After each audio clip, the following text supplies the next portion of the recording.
A Academia Brasileira de Letras, através do Centro de Memória, dentro das comemorações do centenário de morte de Machado de Assis, registra hoje, dia 28 do mês de julho do ano 2008, às 10 horas e 30 minutos da manhã, no Petit Trianon, o depoimento do acadêmico Carlos Nejar, que vai falar sobre as possíveis coincidências e concordâncias entre o escritor Machado de Assis e o também escritor Franz Kafka, com a participação da jornalista Maria Cláudia de Mesquita e Bonfim. O acadêmico Carlos Nejar é ocupante da cadeira 4 da Academia Brasileira de Letras desde 1989. Como advogado, realizou uma brilhante carreira na magistratura, mas é na literatura que ele encontra realmente o seu universo. Escreveu, publicou uma centena de artigos, de livros de poesia, romances, literatura infanto-juvenil, ensaios, e tudo aquilo que diz respeito à literatura. Ele é chamado o poeta da condição humana e é muito conhecido e festejado como tal. Foi traduzido e estudado em vários países, aqui no Brasil, tendo representado o nosso país no exterior, em seminários, congressos e encontros literários. Desde 1960, quando publicou seu primeiro livro de poesia, Célesis, até hoje, ao ter publicado ano passado uma história da literatura brasileira tão comentada e tão discutida, ele, com paixão e fúria, não tem feito outra coisa senão escrever, escrever, escrever. Estudioso da literatura brasileira em seus vários aspectos, ele vai falar sobre Machado de Assis e Kafka dentro deste projeto que, neste ano, está focalizando os vários ângulos da vida e da obra machadianas. Bom dia, acadêmico Carlos Nejar. É um prazer tê-lo aqui colaborando com o nosso projeto Memória dos Acadêmicos, Arquivos Contemporâneos, dentro da agenda de comemorações do centenário de morte de Machado de Assis. Eu também dou o meu bom dia, dou um bom dia a ti, que és uma velha amiga, dou um bom dia a todos os telespectadores. E tu falaste que é o centenário de morte, mas eu penso que é o centenário de vida. Porque um artista e um escritor como Machado de Assis não tem morte. A física transitória é apenas uma simples passagem dele que foi para a sua imortalidade. E ele ficou sem tempo. Ele ficou palavra. Então, nós temos que festejar o fato de existir para sempre um autor com a genialidade e grandeza de Machado de Assis. Machado vive. Eu confesso que a escolha do seu tema, considerações sobre as semelhanças entre Kafka e Machado de Assis, me deixou surpresa. Que afinidades estruturais pode haver entre um escritor de língua portuguesa que morreu em 1908 e um escritor de língua alemã, o tcheco Franz Kafka, que lançou o seu primeiro livro, publicou o seu primeiro livro em 1914. O primeiro era famoso pela maneira ardilosa, digamos assim, com que ele esmiuçava a condição humana, ele procurava estudar a parte psicológica, às vezes de uma maneira cáustica, digamos assim, ambígua, dos seus personagens e nos seus enredos. E também falava de uma maneira muito real, muito cotidiana, sobre a sua cidade. O outro, ele marcou a escrita universal, sendo chamado de o autor do absurdo. Eu me lembro muito bem que era Otto Maria Carpo, chamava assim. É verdade, e é verdade. A complexidade do irreal, o angustiante, o fantástico, digamos assim, era o seu clima principal, não é isso? E como que o senhor consegue colocar lado a lado livros assim tão insólitos como o Castelo, Metamorfose, o Processo, que deixa a gente muito angustiado, e os romances e contos de Machado de Assis, que nos oferece uma fecunda, embora às vezes assim sinuosa, relação entre a ficção e a vida. O senhor deve saber as respostas. Eu cá, apenas a leitora de Kafka, de Machado, quedo-me em silêncio para ouvir as suas considerações, as suas lições e tudo aquilo que nós queremos deixar aqui gravado para os estudos e o conhecimento dos que participam aqui do nosso Centro de Memória. O senhor, a palavra. Eu quero dizer que há uma frase muito importante de Goethe que diz assim, que o que está distante está próximo. O que às vezes nós achamos que está muito longe, está muito perto. Machado de Assis e Kafka foram dois espíritos precursores. Isto é, eles andaram antes, porque eles eram antes do seu tempo. Eles não chegaram apenas ao mundo velho, como diz Drummond. Eles chegaram com um mundo novo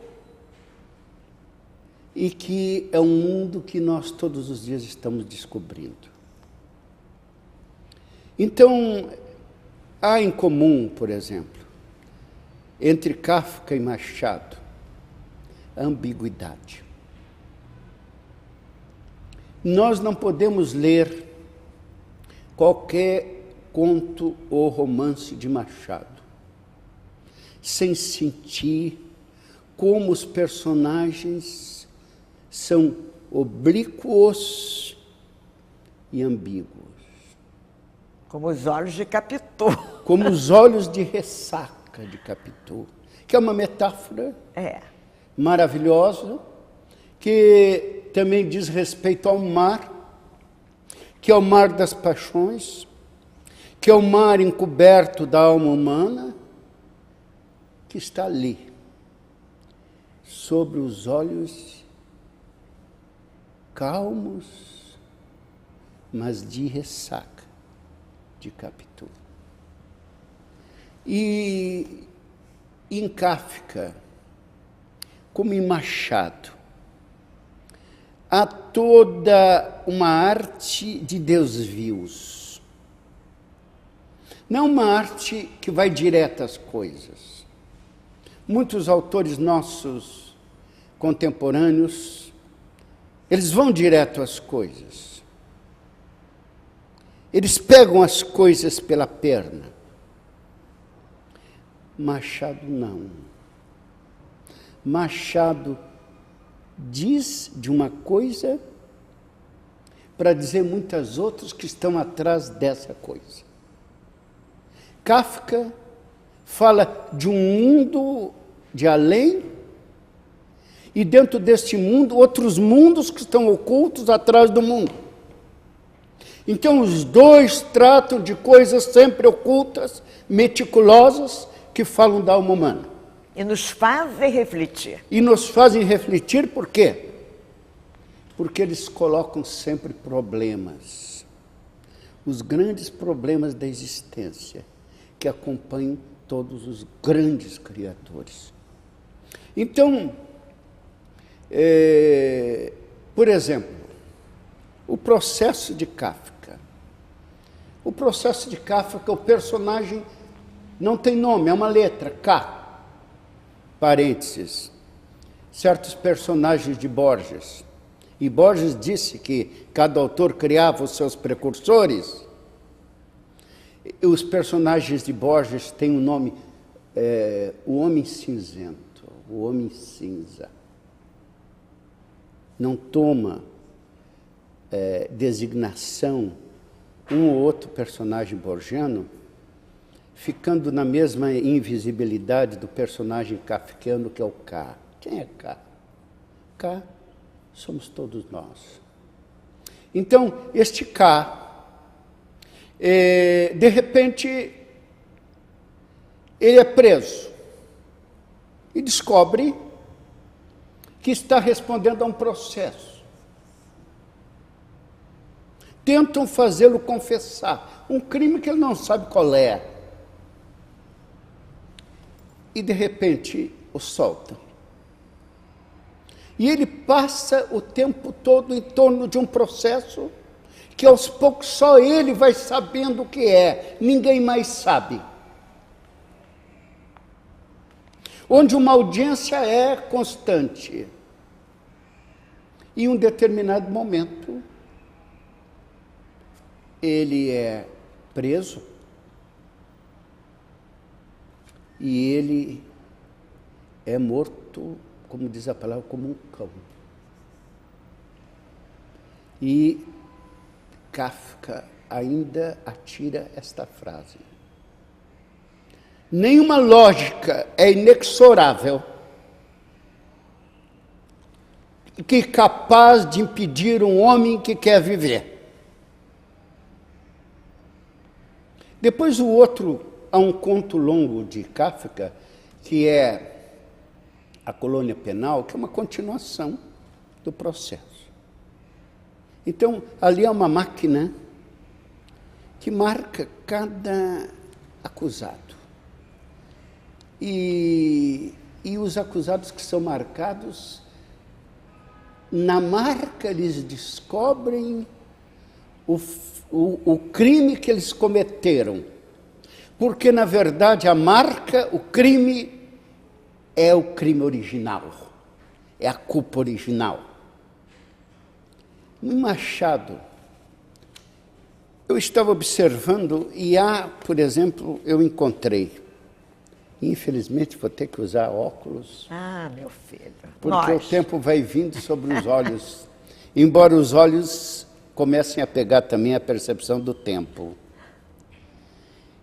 No Delírio de Brás Cubas há uma frase impressionante, entre outras, que diz assim: a onça mata o novilho porque o raciocínio é que ela deve viver. Em Kafka, ninguém pode impedir um homem que quer viver. Em Machado, a onça mata porque o raciocínio da onça é que o novilho deve viver. Que coisa a destruição é a mesma. O absurdo é o mesmo. Exatamente. E o curioso também, que essa ambiguidade de que eu falei em Machado, que Machado é um mestre do infinitamente pequeno. Machado até diz o seguinte: eu meto o nariz, diz ele, em tudo, porque eu tenho a vantagem de ser míope. E o míope vê o que os grandes olhos não veem. A verdade é que Machado tinha os grandes olhos, aqueles grandes olhos cósmicos que só os gênios têm.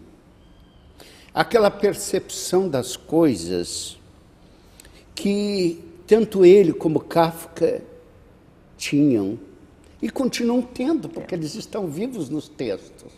Mas é inacreditável, é incrível que com o sentido da complexa realização ficcional e a irrealidade, às vezes até mórbida, né? Não, de Kafka, que criou um neologismo kafkiano, não é verdade? Para justamente designar situações inexplicáveis, fantasmagóricas, sei lá, e personagens também fora do comum. Mas nós podemos criar também um neologismo machadiano, porque há tanta coisa que Machado apanhou, captou, que é do nosso mundo, inclusive o processo de loucura. Vejam, o Kafka, por exemplo, em Metamorfose, faz com que o tal de Gregório Samsa, subitamente, ele acorda e se vê transformado numa forma monstruosa de inseto. A partir dali, a lógica de Kafka é irretorquível. Ele não descreve mais um homem que era Gregório Samsa, o que influenciou depois Clarice Lispector na Paixão segundo GH. Mas ele vê, sobretudo, o inseto que está se desenvolvendo, que está caminhando pela sala. O homem como inseto. O que veio de Dostoiévski. As memórias do subsolo, de repente, determinado indivíduo é transformado em inseto. Mas a lei que rege o mundo de Kafka é a lei inexorável que rege o mundo de Machado. Agora vejam uma coisa curiosa. Como Machado, por exemplo, trabalha a loucura. Há um conto genial, entre tantos contos de Machado, para mim o mais representativo, que é O Alienista. O Alienista, ou Asilo Muito Louco. Um Asilo Muito Louco. Aliás, o que nós já citamos, o Borges, ele diz isso, que provavelmente beberam na mesma fonte a Kafka e Machado, em Schopenhauer, por exemplo, diz ele, e que o Alienista de Machado é um exemplo justamente dessa Mas é interessante. Dessa comunhão entre os dois. É interessante o que estás dizendo, mas vejam que o fato, às vezes, de beber da mesma água não dá o mesmo efeito. Beber uma mesma água, no gênio de um tem uma repercussão e no gênio do outro tem outra. Porque o organismo metafísico, o organismo criador, ele absorve e se revela de uma maneira diferente. Lógico que Machado teve uma influência de Schopenhauer, lógico que Borges teve influência de Schopenhauer, mas o Borges de Machado não é o Schopenhauer de Machado. Aliás, o Schopenhauer de Machado não é o de Borges. Por quê? Porque cada um percebeu elementos distintos. Naquela visão de Heráclito que a mesma água não corre no mesmo rio. Então, em cada um, a água sempre é diferente. O gênio de Machado é ser inimitável. o de Borges também, o de todos os grandes criadores também, por mais influências que eles sofram. Então, nós estamos naquela história do Dr. Simão Bacamarte. Curioso, por exemplo, que Bacamarte era uma arma antiga. Machado de Assis sempre gostava de inventar personagens designando determinado destino, como é o caso, por exemplo, de Faulkner. Os personagens de Faulkner designam a sua própria vida e seu próprio destino. Eram fatais, né? São fatais. Bacamarte, arma antiga, e também tem um sentido que a gente acha no dicionário de Wise, que é um homem visto com desdenho. Na verdade, o Dr.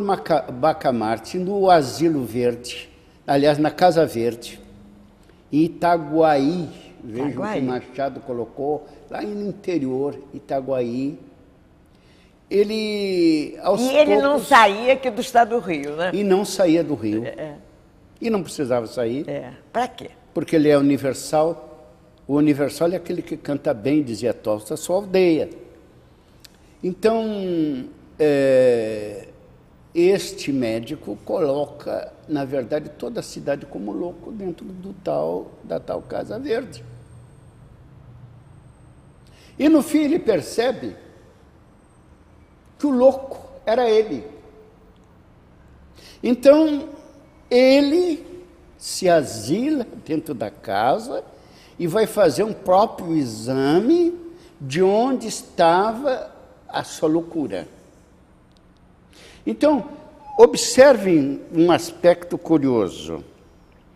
O processo kafkiano é o acaso e o ilógico que começa a funcionar sobre a razão. E a razão, dentro da razão, é inexorável. Agora, o processo machadiano é a da razão sobre o acaso. E o personagem de Machado, Simão Bacamarte, enlouqueceu pela razão. Porque nós só podemos enlouquecer pela razão. Um sonhador não enlouquece, porque os sonhos substituem a sua loucura. Um artista não enlouquece, porque os seus textos substituem a sua loucura. Mas o homem que leva a razão ao extremo, e aquele Simão Bacamarte era um pesquisador disciplinado e inflexível, ele enlouquece. Só a razão enlouquece. Agora, os personagens de Kafka não enlouquecem. Porque Kafka trabalha muito os sonhos. E é curioso isso. Porque os personagens de Kafka, eles sofrem o sistema. É o sistema que esmaga o homem. Os personagens de Machado, eles têm uma razão tão alucinante que eles mesmos, às vezes, esmagam o sistema e, às vezes, se esmagam a si mesmos no sistema. O curioso disso é até uma frase que eu peguei em Kafka. Ele diz assim: minha fé, diz Kafka, é como uma guilhotina, assim leve e assim pesada. Tudo em Kafka corta.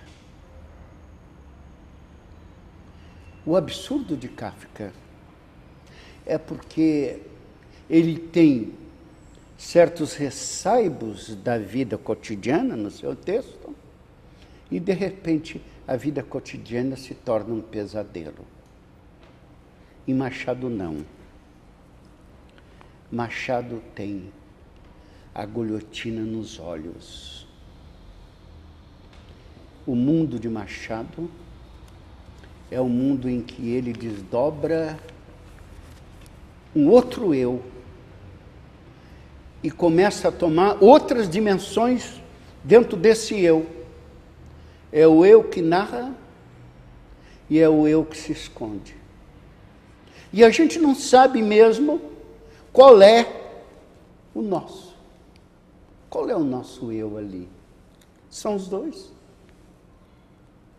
Ou são todos? Borges, por exemplo, de repente afirma que todos os homens são imortais. Porque Shakespeare é imortal. Machado, muitas vezes, pode dizer que todos os homens têm um pouco de loucura, porque a razão é a loucura.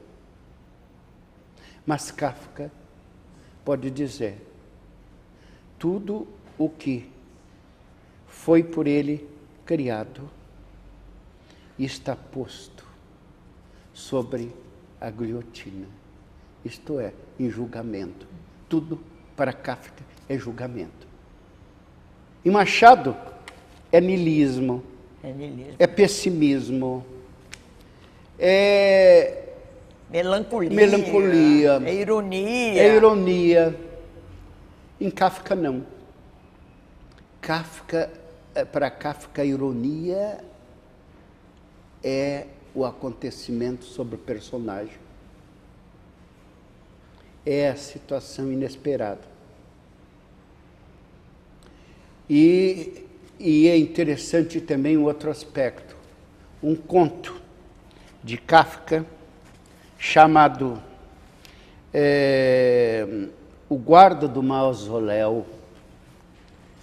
Ele permite, esse guarda, que os mortos passeiem pelo jardim do mausoléu. Machado de Assis toma a peito a empreitada em Memórias Póstumas de Brás Cubas, em fazer um morto falar, fazer um morto contar a sua vida, fazer um morto rir da própria morte, o biógrafo fazer um morto rir da própria vida, e fazer um morto até rir da eternidade dos homens.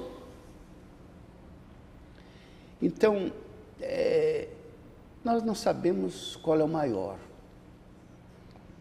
O que nós sabemos é que tanto Machado quanto Kafka são marcados por um abismo que eles tiveram que percorrer interiormente e que tinham que achar uma saída. Machado encontra saídas, porque é um ser lógico e prescrutador. Kafka, muitas vezes, não. Como um determinado animal, que é personagem dele, que é perseguido por um cão e que entra dentro de uma toca e vai abrindo ali dentro cada vez mais a cova, e vai abrindo e abrindo para sobreviver. E depois esquece a saída. E fica ali quieto, sofrendo até o final o seu próprio destino. Isso é do homem? Isso é de Kafka e de Machado. Machado sempre tenta dar uma solução. Por exemplo, o Imortal de Machado. O Imortal de Machado, ele faz com que determinado pai, porque o relato é feito por um tal de Dr. Leão, o pai vive em tempos passados numa tribo e o feiticeiro da tribo dá a ele um elixir, e o elixir é o elixir da imortalidade. Ele bebe o elixir e começa a passar anos e anos e anos e anos e séculos. Mas fica cansado de viver. Porque depois de determinado tempo, diz a Bíblia, que tudo é fastio. Então ele arruma uma forma de poder morrer. Porque até então ele não conseguia morrer. E a verdade é que ele tinha tomado a metade da poção, que fazia ele viver eternamente. Ele então toma a outra metade da poção e começa a morrer. Vejam que esse imortal de Machado também se liga ao imortal de Jorge Luiz Borges. Exato, tem conotações. Com conotações muito comuns, não é? Porque o imortal de Borges também quer morrer. Porque todo imortal quer morrer, mas não consegue. E a verdade é esta, tanto Machado como Kafka conseguiram uma imortalidade. Que por mais que eles queiram, eles não conseguem mais morrer. Exatamente. E é interessante como biograficamente os dois são inteiramente diferentes, não é verdade? O Kafka, a vida toda, teve conflitos com o pai. É verdade. E parece que ele não gostava da própria obra, tanto é que ele pediu em testamento que fosse queimado, né? E sabe que é uma coisa, isso que tu tocaste é tão interessante, que é um conto, por exemplo, que eu observei de Kafka, que também o personagem se transforma em inseto e o personagem, então, é morto pelos parentes. O inseto é morto pelos parentes. Você vê que isso estava no subconsciente dele. Exatamente. De uma maneira muito forte. Exatamente. Já Machado, não. A família, ele nem fala em família, nem em nada. Ele se realizou muito no casamento. Uma grande mulher. E, entretanto, vejam, é uma coisa comum, sim. Kafka teve uma vida normal de estudante. Filho de um pai rico, era a diferença. Filho de pai rico, etc. Não é? Uma vida bem comportada. O descomportamento, a rebelião, foi na escrita. E Machado de Assis também teve uma vida muito bem comportada, de exemplar funcionário público. O Kafka foi também funcionário público. E também foi funcionário público. Então, vejam que os dois viviam em dois mundos. O mundo burocrata, onde eles respiravam e precisavam disso para viver, para a subsistência, e o mundo abissal, que é o mundo da alma, que não tem princípio nem fim.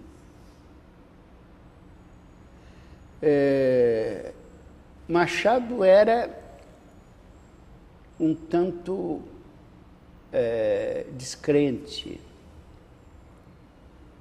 Não teve, infelizmente, essa experiência fundamental com Deus vivo. Kafka tinha um Deus que era o Deus judaico. Aquele Deus que acompanhou toda a infância dele de judeu e que sempre colocava algo na porta do paraíso. A porta do paraíso sempre tinha impedimentos. Porque a verdade é que ele viveu o paraíso apenas na palavra. E ambos, hoje, estão aqui diante de nós. Porque, assim como quando eu comecei essa entrevista, eu arremato, ambos são palavra. Muito bem. Em nome do Centro de Memória da Academia Brasileira de Letras, quero agradecer a sua presença aqui e essa magnífica lição, afinal de contas, que nos deu e que ficará para os estudos e as consultas dos interessados no Centro de Memória, e também ficará disponibilizado na internet no site www.machadodeassis.org.br.